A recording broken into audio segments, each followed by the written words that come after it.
story, it really helps ground the reality of the significance of a change, like moving from an institutional setting to a community home.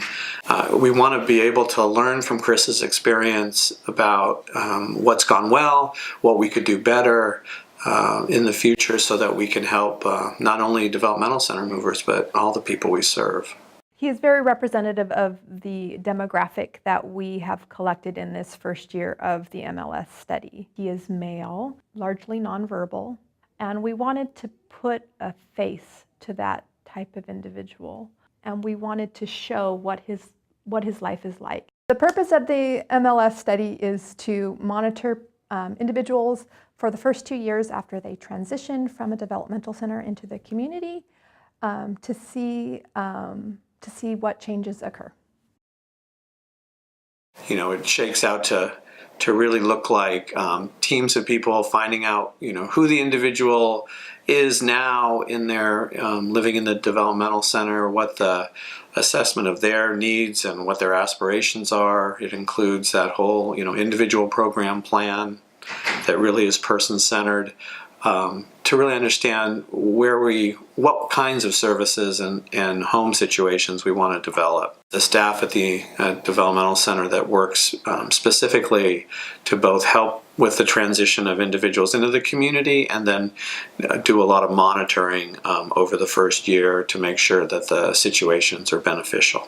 The process for moving individuals with developmental disabilities from a developmental center into a community home is a very careful and deliberate process. And the first step is we develop a home, of course, and that's a much longer process.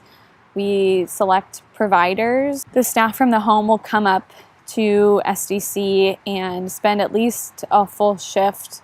The different 3 shifts, they'll come and train with the individual and the staff that know them best, so that they know the ins and outs of how they like to live their life. So it was great for us to go over there and get the experience from the staff that has been there for a very long time. It's always a new environment for them once they come out and once they get to the house. And we know that it's a new environment, but it's always good to know what has worked in the past, what is it that they have done, and how we can use it in the home as well when he's here. So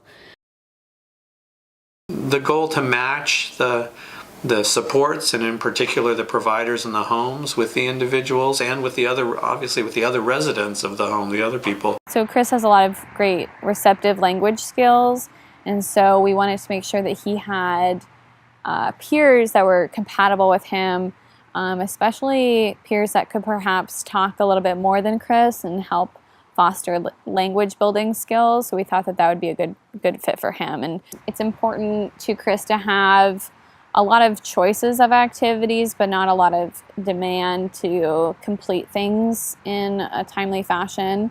It's important to him to be able to go outside when he wants to and have a safe space to do so. In the transition, for folks, it's a big move, and sometimes they have complicated both medical and behavioral support needs, and so we do everything we can to try to anticipate the most healthy and productive and positive, beneficial transitions that we can. He also has a lot of allergy concerns, and so we wanted to make sure that we had a good doctor in place before he moved. It's important to him that people understand what he's desiring when he feels pain. And it's important for Chris to have great doctors that understand he has a lot of headaches and he has a lot of allergies and sinus issues, and so he needs a good doctor that's able to manage those. It's important for him to be in a home that's safe, even though he's a very strong and healthy man. He doesn't have a lot of safety awareness and can't protect himself in a lot of situations. Something that you should always do is always let him know that you're there for him. So whether it's he's sitting down, just give him like a little fist pump, knowing that you know that he's there. That way he doesn't feel left out.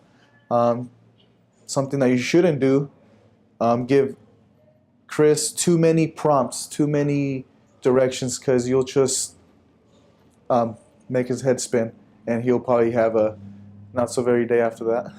His day program, his routine. So anything that has to do with his routine is very important to him. Food, his time alone. So he'll go into his bedroom and close the door, and he does not want to be disturbed at that time. So very important that we respect that of him. I think he's a bit more social in general. He adapted quickly to his new roommates. He did have a big of problem at the beginning, but then right away he adapted as soon as the other guys also adapted to the environment. Then he's fine with everybody else.